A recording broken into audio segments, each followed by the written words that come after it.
Hello, hello. I meant to film this video at the end of December, at the start of January, and then December was just busy with the holidays, and then January was probably one of the most stressful months of my life. And so I just didn't get to do this, but now I have time, and so now I'm going to do it. As you can tell from the title, this is sort of like a recap of my Kpop No Buy for 2023. And if you're like, Ashley, what are you talking about? What Kpop No Buy? I don't understand. That's fine. I'm going to explain it to you in this video. So first of all, what did I do? What is a no buy? So a no buy, it's kind of however you want to define it. It could be like you literally buy nothing. It could be you have certain rules and things that you can follow. You can buy certain types of X or Y. It's often used a lot in the makeup community, and then also just general other communities and other things. I've seen people do it for just, lifestyle things or like a specific hobby or whatever. r/no buy is a very helpful subreddit that I enjoyed reading. But anyway, for me, I did a Kpop No Buy. And what that meant for me specifically was that basically I am not allowed to buy any K-pop albums, photo cards, merch, anything at all, with the exception of I had 3 group orders that I joined at the end of 2022. And I was, obligated to be a part of and financially a part of. And so those were the only things I could spend my money on related to K-pop were those group orders, but nothing else. No albums, no photo cards, no merch, no anything, no matter who came out with it. Girls' Generation came out with a new album. Great. Wait till next year to buy it, etc. So those were my rules. That's what I tried to do. I think the best first question to answer is, was I successful? And so I think the answer to this question is both yes and no. So yes, I was successful in that this whole experience really stopped me from spending money. Like I definitely spent less money because I was doing a K-pop no buy. But also, and I learned a lot. I learned a lot about why I was spending money on things, what did I want to spend money on, etc. So that was good. We'll talk more about that in a second. But also, no, it was not successful because I broke my no buy several times and I ended up spending more than I should have. And we will talk about that in a second. So I guess the next question is, how much did I actually spend? And in 2023, I spent $252.83 on K-pop, which is less than previous years. I think I have a video from, 2020 or 2021. I'll link it somewhere if you want to see it, that talks about everything that I purchased in that particular year. And I definitely spent less money than that. So that is great. But I still spent more than what I probably should have been spending. So let me show you everything that I purchased last year. So this was from the group order manager, one of the group order managers I joined a group order for. They had a bunch of photo cards I had wanted to collect. So this is a pre-order benefit for the Forever One era. And then these cards are from the Long Lasting Love Girls' Generation fan meeting event that they did. These were the entrance PCs that you got. And so this was a good chunk of them, including Yuna, who's very expensive. So that's why I purchased these. So I purchased those from a group order manager. Those were $58.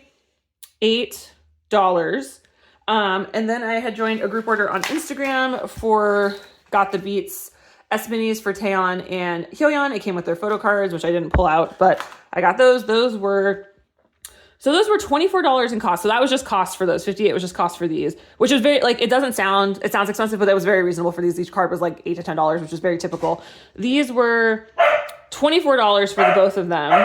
Oh yeah, so shipping was expensive. And then I bought 3 versions of SMCU's Palace. So I bought the whatever ID card version for Girls' Generation, the Girls' Generation specific version, and then I bought the ID portrait version, which I regret buying this. I already am trying to sell this. I don't need that version. And then I also bought, so that was also a group order I was in. And then I also bought Got the Beats stamp on it, which was also a group order I joined. And then I also joined a Christmas card, the Pink Christmas for 2023 photo card packs. And so I got these photo cards plus some extras. These are just the ones that I'm keeping. I bought enough packs to collect OT5 for it. And ended up not pulling it, but I had them. So yeah, so that was the stuff I was obligated to purchase. That was all my group order stuff, which if I had stopped there was gonna end up being $170.50, which is still a lot of money. We think a lot about group orders and we're like, wow, group orders, they definitely save us money. And like, I mean, they do probably, but like, they kind of don't at the same time. Like, international shipping is so expensive. Domestic shipping is so expensive. It really does add up. So I guess the benefit is, right, that you get your bias and most likely and things like that. So they're still positive. I'm not trying to be a hater on group orders. I just like, I think we all think that they save you a ton of money, and I don't know if they actually do. Okay, so if I had stopped there, that would have been cool. But then what happened was I basically decided to start a tiny ATEEZ collection. And so minus these 2 photo cards up here, I bought all of these cards, all of them, all of these cards. And I also bought these ones. Wow, it was very exciting.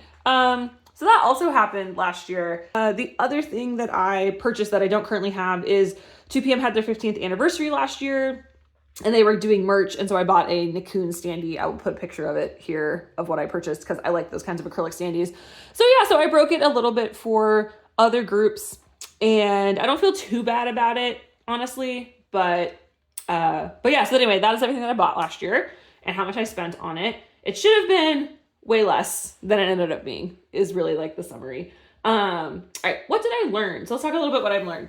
I am very impulsive with my collections, was something that I learned about myself. For example, I would have been pretty deep in a Le Sserafim collection because I was super obsessed with their music this summer. And while I do love them, I probably don't need to collect them. Except watch me be a clown and start a Le Sserafim collection this year. It's probably going to happen. Not a full collection, but just like a little mini collection like I kind of was doing with here.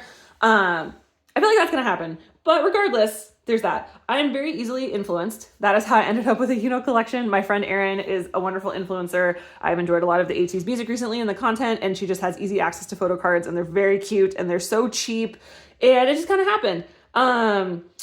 Something else I learned is that groups that are not coming back as much kind of make me less interested in them because I'm just less invested in the group. For example, with Twice, Twice just didn't have a ton of music comebacks last year, which is fine. They were busy doing other stuff, no shade or whatever. But it kind of made me less excited about my Mina collection. Similarly, Girls' Generation didn't do a whole ton music-wise as individuals or a group last year, or as a subunit or anything. And that sort of also made me, like, not less interested, but just kind of like, oh, I don't feel the pressure to collect the photo cards and things like that. Last year, I was going to bring my Stacey collection back. I had a period of time where I really wanted to bring my Stacey J collection back. And I kind of look at that now and I'm like, why? I don't need to collect Stacey. I don't want to have it anymore. And I think the other big thing is like I kind of mentioned before too, goes don't save as much as I sort of like thought or felt that they did. Things are just so expensive. They're just so expensive. Partially that's because I collect an SM group, and SM groups are just notoriously expensive on the photo card market, especially Girls' Generation cards, especially the member pricing they do for Yuna and Taeyeon. Like, they're very expensive. And it's like, is that where I really want to be spending my money? I don't know. So that's the thing I'm figuring out. So what does that mean for my collection moving forward? What does that mean for my 2024? So my no buy is done. I'm allowed to do whatever I want. I have purchased a handful of Kpop things. I probably continue will continue to do so, but I have more rules for myself. No more non-SNSD or 2PM albums. Like, I'm not buying Le Sserafim albums. I am not going to buy all the SMCU versions. I'm not going to like do any of that anymore. I'm buying Girls' Generation albums because I collect them. I'm buying 2PM albums if I love them because I kind of collect them. And that's kind of it. I'm not doing other albums anymore. I can go as hard on SNSD as I want. I can buy the expensive photo cards. Like, it's fine. I can do whatever. I'm not gonna hold myself to any sort of like standard or whatever. Sorry about my dog. I can just do whatever I want with SNSD. They're my wild cards. I can do whatever. Cause they're my group, man.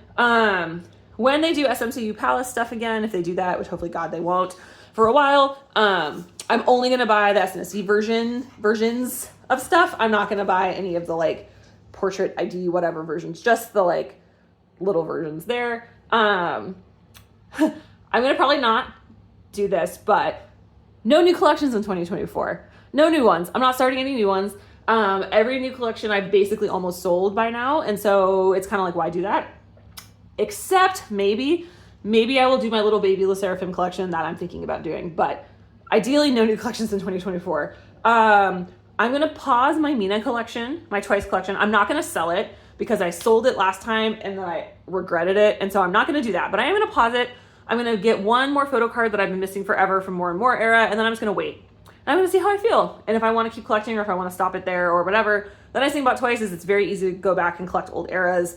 I'm only going to be down like 2 eras if I decide in the middle of the year to pick it back up. So like I'm pausing Mina, but I could come back to her. I'm just going to have fun with my Uno collection. I'm just going to enjoy what I'm doing with that. And I'm just going to let it be. And I'm not going to think too hard about it. And I'm going to try not to spend too much money. I have also decided that I'm not going to be collecting Vicks anymore. It's a retired collection. I'm not going to get rid of it. I'm not going to collect the new album, even though, dude, that album was fire. It was such a good album. If you did not listen to it, I would highly recommend listening to it.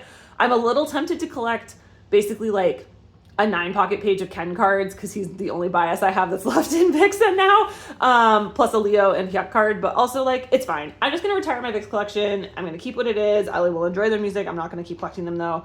And then also this year, I'm going to try to sell or donate or get rid of basically some of my miscellaneous albums and photo cards. So like if you're interested in any of that, it will be on my trade sale Instagram. It'll be on my Macari store, etc.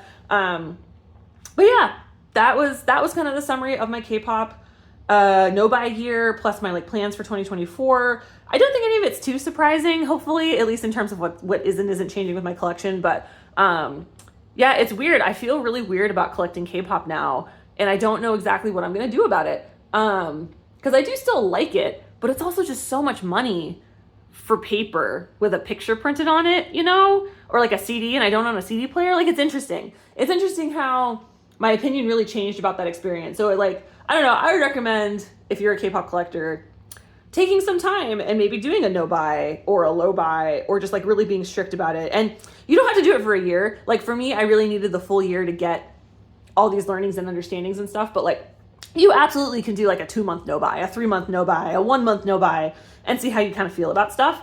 Yeah, that was my big learnings, my takeaway. Thanks for watching this video. It's kind of long. I am planning to do my like end of year sort of video. So I will be doing a photo card collection video, although not much of it has changed since 2023. I will still do one. I probably won't do a shelf video because like literally nothing changed on that. So I probably won't do, okay, not literally, but basically nothing changed on that.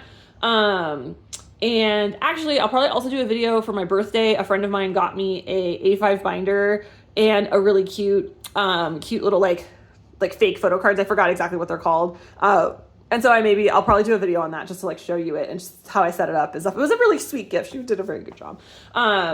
So yeah, anyway, that's kind of like my next coming video plans. Like I said, I'm not done. I probably will do a haul in the future of some photo cards that I've purchased and like all that kind of stuff. But yeah, that was what I learned. Thanks for watching. I hope you're having a great day and I'll see you soon.